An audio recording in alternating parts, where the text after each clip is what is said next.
નમસ્કાર પ્યારે દોસ્તો, ધોરણ 12 ફિઝિક્સ વિદ્યુત પ્રવાહના આગળના લેક્ચરમાં જઈએ.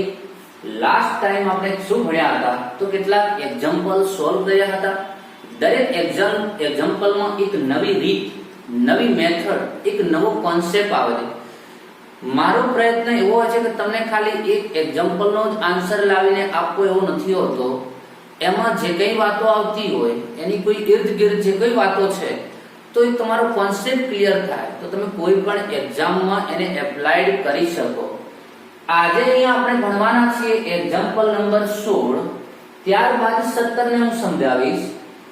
તો 16 અહીંયા મારો પ્રયત્ન ખાલી 16 માં એક્ઝામ્પલનો આન્સર લાવીને આપી દેવાનો નથી, પણ એમાં કંઈક જે કઈ વાતો છે, કંઈક નવા સૂત્રો છે એ બધું જ શીખી લઈએ. 16મો એક્ઝામ્પલ એમાં આવી જશે. ચાલો તો ધ્યાનથી સાંભળજો મિત્રો. 16મો એક્ઝામ્પલ સોલ્વ કરીએ એની પહેલા એક નવું ફોર્મ્યુલા હું તમને ડિરાઈવ કરી આપું.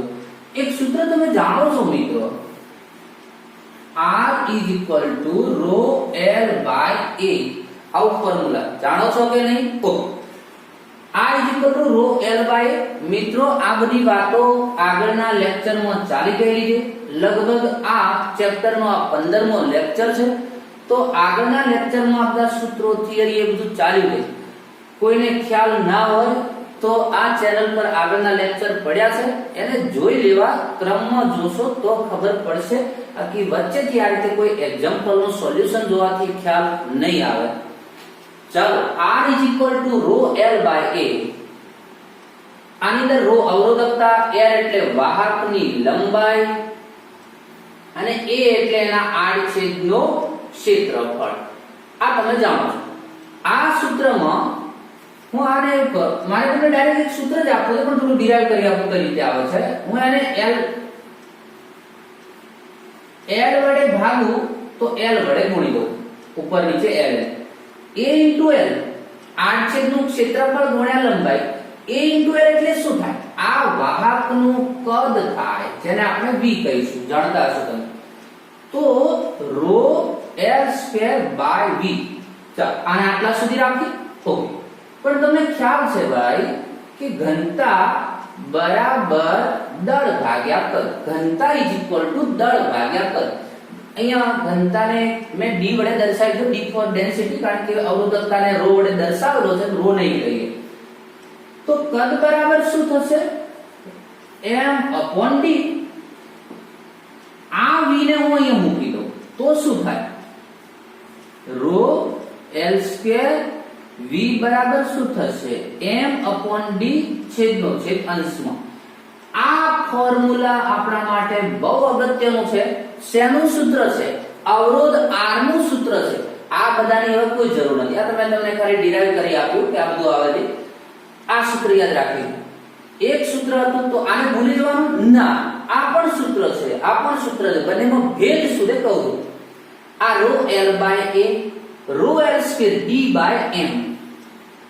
L લંબાઈ, A આડછેદ. જો તમને લંબાઈ આપી હોય, આડછેદ આપ્યો હોય તો આ સૂત્રનો ઉપયોગ કરો. પણ તમને એ વાહકની લંબાઈ આડછેદ નથી આપ્યું, એની ઘનતા આપી હોય, એનું દળ આપ્યું હોય, અરે ભાઈ તો આ સૂત્રનો ઉપયોગ કરો. જેવી વસ્તુ આપી હોય એવી એ રીતે તમે સૂત્રની પસંદગી કરશો. તો આ બંને સૂત્ર છે, ρ L/A અને ρ L²D/m.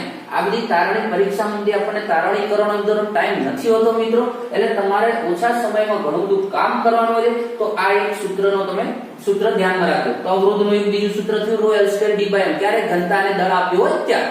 ઓકે, હવે એક આ વાત પૂરી થઈ ગઈ. હવે એક બીજી વાત છે મિત્રો.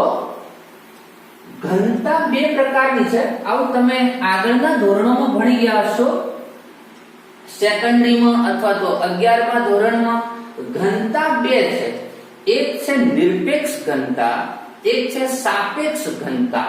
નિરપેક્ષ ઘનતા એટલે તો તમે જે આ શોધો છો તે દળ ભાગ્યા કદ. ઘનતા = દળ ભાગ્યા કદ. કોઈ પણ પદાર્થ છે એનું દળ લઈ લો, એને એના કદ વડે ભાગી લો, એ નિરપેક્ષ ઘનતા થઈ ગઈ. એક છે સાપેક્ષ ઘનતા.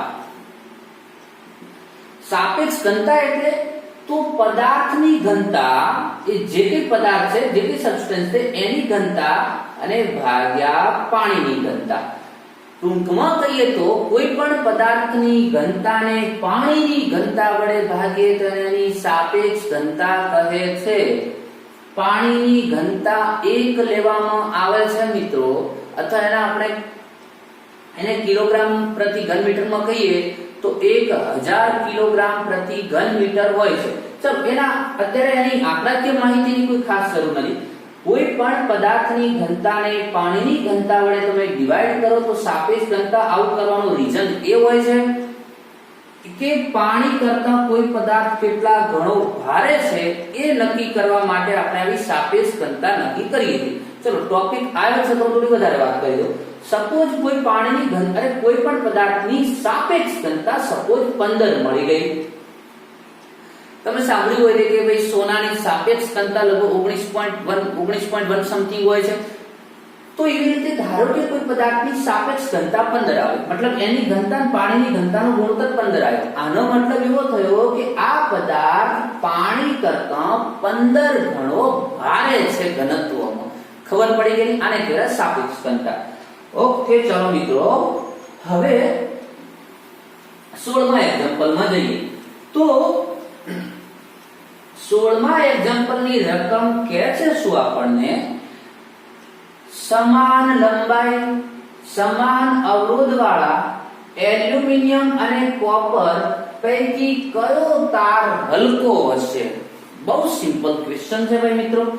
હવે અહીંયા કહ્યું દેશું કે બે તાર છે. મેં ઘણી વખત રકમ ટૂંકી બનાવવા માટે સંજ્ઞાઓમાં લખી લીધું છે ભાઈ. સમાન લંબાઈ બે તાર છે, એવા બે તાર છે. એક છે આપણી જોડે એલ્યુમિનિયમ, એક છે કોપર. એમની લંબાઈઓ સમાન છે. એલ્યુમિનિયમ માટે હું એ ઉપયોગ કરી દઉં, કોપર માટે હું સી ઉપયોગ કરું. સી નહીં લખ્યા હતું. ચાલો, બંનેની લંબાઈ સમાન છે. એનો મતલબ La બરાબર Lc. એલ્યુમિનિયમ કોપરના વાયરની તારની લંબાઈઓ સમાન છે. સમાન અવરોધ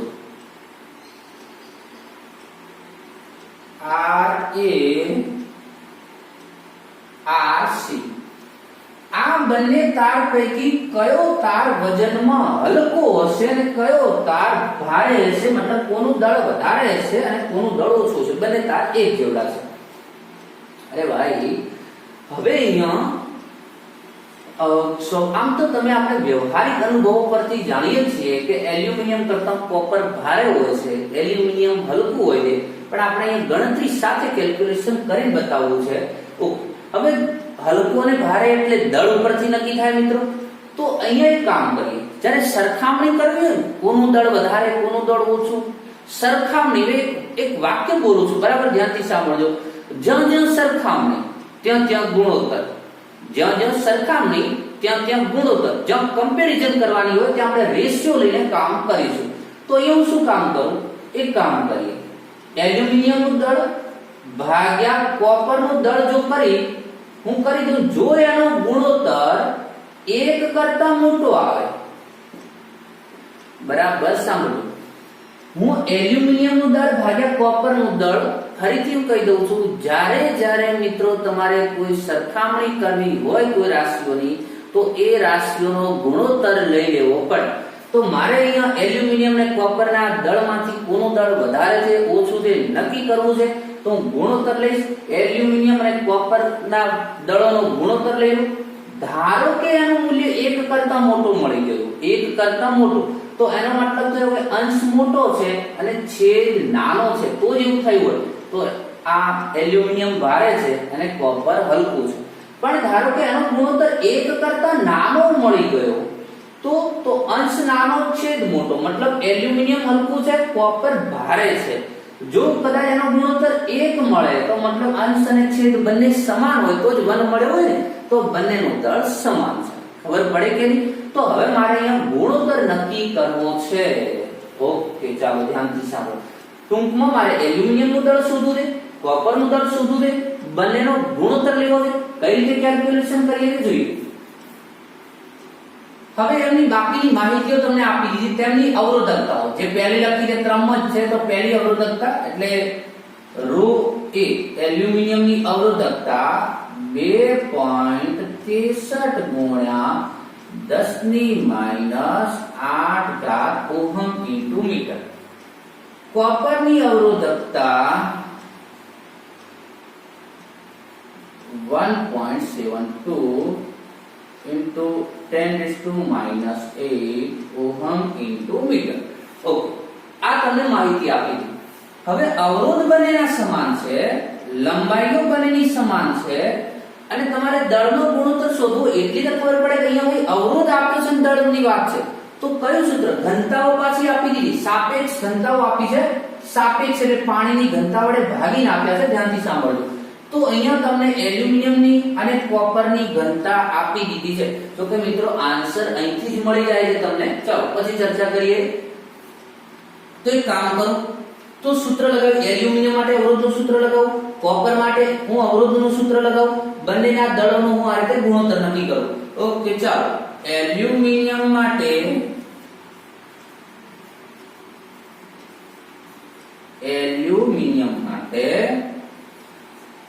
Ra આખું એલ્યુમિનિયમ માટે તો બધાને A કહી દઈશ. રો A કયું સૂત્ર લગાવો? રો L/A કે રો L² D/m? અરે ભાઈ દળની વાત છે, મારે દળ એમાંથી બનાવવું છે. રો L² D/m જ આવવું જોઈએ, અને ઘનતાઓ પણ આપી અંદર.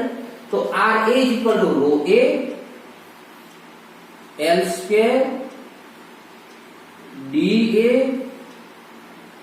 Da/m. ચાલ આનો નંબર 1 કહી દઉં, કારણ કે હવે અહીંથી હું દળને અલગ બનાવીને હાલ એક ભેગો જ ગુણોત્તર લઈ લઈશું. અથવા વધારે સરળ કરીએ તો એક કામ કરીએ, આપણે દળોનો ગુણોત્તર શોધવું છે, હું દળને જ કરતા બનાવી દઉં. ચલો, Ma શું આવશે? રો A L²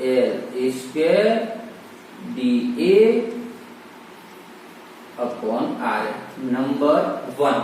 ચાલો, આ આપણને એલ્યુમિનિયમનું દળ મળ્યું. હવે કોપર માટે Rc row C L² dc/m6. Row L² D/m પ્રમાણે. ચાલો, તો અહીંયા કોપરનું દળ Mc row C L² D/r ને આ બાજુ મૂકી દઈએ. ચાલો, નંબર 2. ચલો, ખ્યાલ આવ્યો છે મિત્રો? આ મેં એલ્યુમિનિયમનું દળ નક્કી કર્યું, આ મેં કોપરનું દળ નક્કી કર્યું. હવે બંનેનો ગુણોત્તર લઈ લઈએ. ચાલો, સમીકરણ 1 અને 2 પરથી શું થશે? Ma/mc. જો રો L² Da/r, જો ધ્યાનથી સાંભળજો, જે સમાન કિંમતોને કેન્સલ કરી દઈએ. અહીંયા Ra છે, અહીંયા Rc છે, અહીંયા La છે, અહીંયા Lc છે, અને અહીંયા કહ્યું છે કે La Lc અને Ra Rc સમાન છે. તો આ બંને કિંમતો ગુણોત્તરમાં કેન્સલ થઈ જશે મિત્રો. હવે બરાબર ધ્યાનથી સાંભળજો. તો શું આવશે? રો A Da, અહીંયા આવશે શું? રો C અને dc. હવે મિત્રો ખાસ અહીંયા આપણને કિંમતો આપી દીધી, rho A, rho C, Da, dc. પણ થોડુંક ધ્યાન રાખવાનું છે, અહીંયા જે ઘનતાઓ આવે છે સૂત્રમાં એ નિરપેક્ષ ઘનતા છે. અહીંયા તમને આપી ગઈ સાપેક્ષ. નિરપેક્ષ અને સાપેક્ષ સુધી મેં સમજાવી દીધું તમને કે પાણીની ઘનતા વડે ભાગીને આપે છે. તો આ કિંમત તો ન જ મુકાય, કારણ કે નિરપેક્ષ છે, ત્યાં આપીએ સાપેક્ષ છે. પણ અહીંયા આ એક્ઝામ્પલો મુકાશે. કેમ? જો તમે આની જગ્યાએ નિરપેક્ષ ઘનતાને તમે સાપેક્ષ ઘનતામાં ફેરવો, ધ્યાનથી સાંભળજો. અહીંયા સાઈડમાં રફમાં ગણતરી કરું. ધારો કે સાપેક્ષ ઘનતા રિલેટિવ ડેન્સિટી, સાપેક્ષ ઘનતા બરાબર કોઈ પણ પદાર્થની ઘનતા ભાગ્યા પાણીની ઘનતા. ચાલો, કોઈ પણ પદાર્થની સાપેક્ષ ઘનતા બરાબર પદાર્થની ઘનતા ભાગ્યા પાણીની ઘનતા. તો પદાર્થની ઘનતા બરાબર સાપેક્ષ ઘનતા ઇન્ટુ પાણીની ઘનતા. તો અહીંયા તમારો શું આવશે? સાપેક્ષ ઘનતા ગુણ્યા પાણીની ઘનતા. અહીંયા સાપેક્ષ ઘનતા ગુણ્યા પાણીની ઘનતા.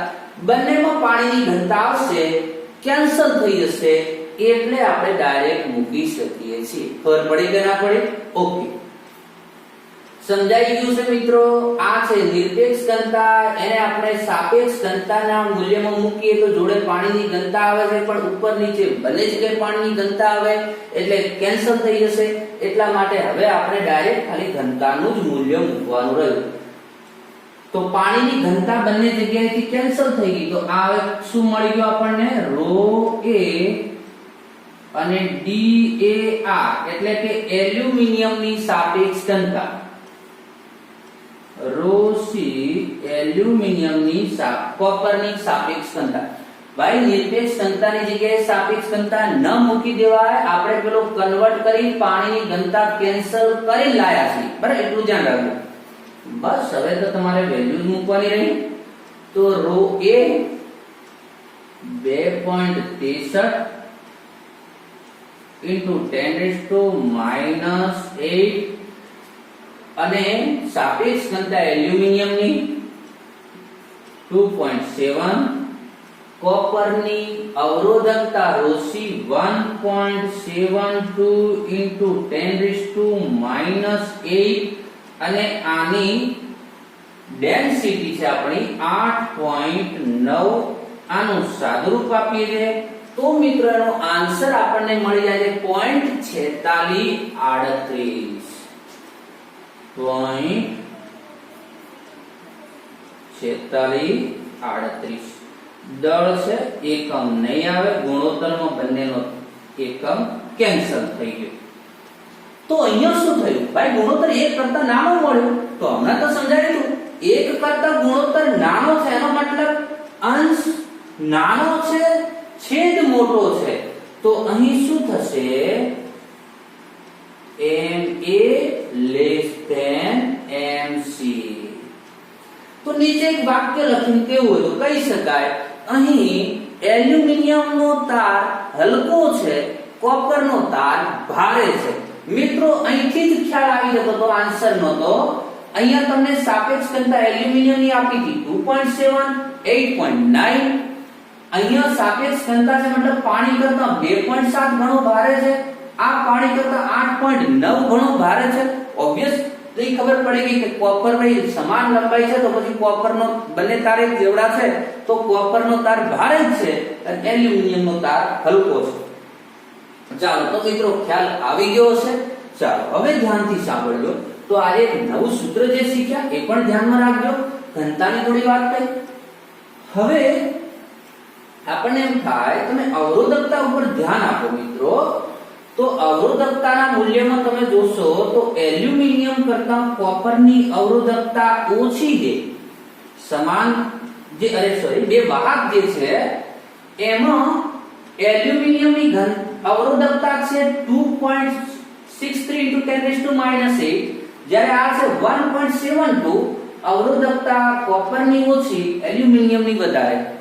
તો તમને ખબર છે કે જે આપણા જે ઇલેક્ટ્રિસિટીના જે પોલ ઉભા કરેલા હોય છે એના જે વાયર છે, જે લાઇટના થાંભલા પર જે વાયર, ત્યાં કોપરના વાયરનો ઉપયોગ નથી કરવામાં આવતો પણ એલ્યુમિનિયમના વાયરનો ઉપયોગ કરેલો હોય છે. એની અવરોધકતા ઘણી હોવા છતાં પણ ધ્યાનથી સાંભળજો મિત્રો, ઓલરેડી આપણા જે તારની અંદર અવરોધની અંદર ઘણી બધી ઉર્જાનો વ્યય થઈ જતો હોય છે. ઘણી બધી ઉર્જા, લગભગ એવું કહે છે કે 60 થી 65% ઉર્જાનો વાયરોની અંદર વ્યય થઈ જતો હોય છે વાયરની અંદર. અને એમાંય પાછો આપણે એલ્યુમિનિયમનો ઉપયોગ કરીએ છીએ, કોપરનો ઉપયોગ કરતા હોઈએ તો એની અવરોધકતા ઓછી હોય, અવરોધ ઓછો હોય તો તે ઉર્જાનો વ્યય ઓછો થાય. છતાં નથી કરતા. કદાચ કઈ કોપર કમ્પેરમાં મોંઘું નથી, એટલું બધું કઈ મોંઘું નથી પડે એમ કે ભાઈ વાયર ન બનાવી શકાય.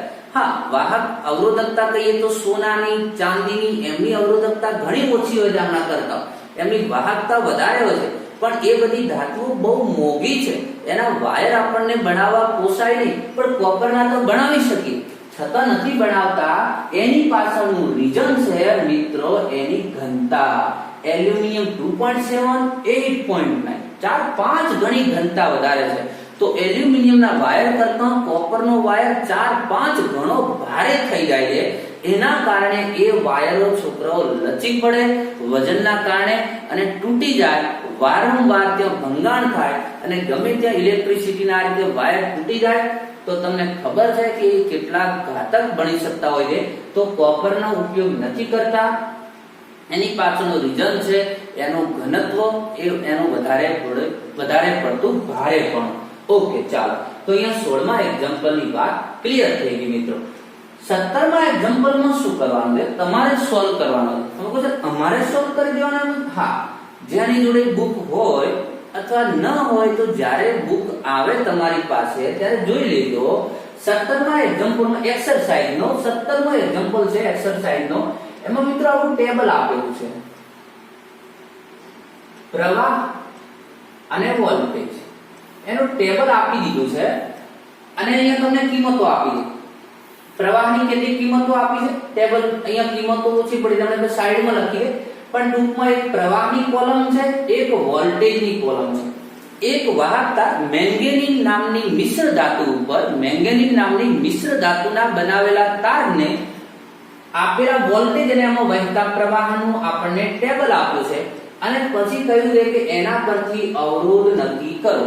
તો તમને પ્રવાહ અને વોલ્ટેજના એક જ તાર માટે અલગ અલગ મૂલ્ય આપ્યા, એના પરથી તમારે અવરોધ ફાઇન્ડ કરવાનો છે.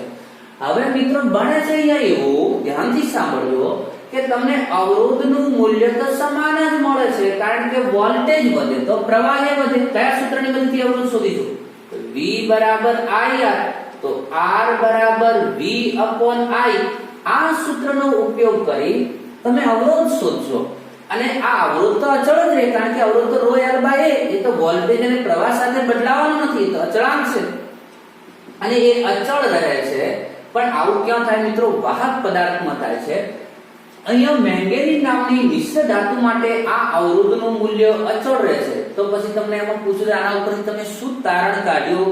તો આપણે એ તારણ કાઢીશું કે મિશ્ર ધાતુઓમાં પણ અવરોધ અચળ રહે છે. એનો મતલબ થયો કે અહીંયા ઓહમનો નિયમ સાચો પડે છે. યાદ કરો મિત્રો, આપણે કહ્યું હતું ડાયોડ, ટ્રાયોડ આવા જે પદાર્થો છે જેની અંદર ઓહમનો નિયમ સાચો પડતો નતો, જ્યારે મેંગેનીઝ મિશ્ર ધાતુમાં અહીંયા ઓહમનો નિયમ સાચો પડે. કોઈ જગ્યાએ અવરોધ અચળ રહેતો હોય તો એનો મતલબ કે અવરોધ અચળ રહે છે. એનો મતલબ કે V અને I નો આલેખ આપણો જે છે એ સુરેખ મળવાનો છે. ઓકે, તો 17મા દાખલામાં 17મો દાખલો જે એક્સરસાઇઝ નો છે એક વાક્યમાં કહી તો બીજું કંઈ શોધવાનું નથી, અવરોધ જ નક્કી કરવાનો છે. અવરોધનું મૂલ્ય અચળ રહે છે, મતલબ અહીંયા અવરોધનો નિયમ સાચો રહે. ઓકે મિત્રો, તો આજે આટલા સુધી વાતને રાખીએ છીએ. નેક્સ્ટ ટાઈમ કદાચ હવે આપણે એક્ઝામ્પલો ઘણા બધા સોલ્વ કર્યા છે. લાસ્ટ 3-4 લેક્ચર થી એક્ઝામ્પલ સોલ્વ કરતા આવ્યા છીએ. આના કોન્સેપ્ટના જે કઈ એક્ઝામ્પલ અત્યાર સુધી જે કઈ થિયરી ભણ્યા હતા એના જે કોન્સેપ્ટ પરના હતા એ બધા એક્ઝામ્પલ લગભગ સોલ્વ કરી દીધા છે. નેક્સ્ટ લેક્ચરમાં આપણે પાછા થિયરીમાં જઈશું. તો મળીએ મિત્રો નેક્સ્ટ લેક્ચરમાં.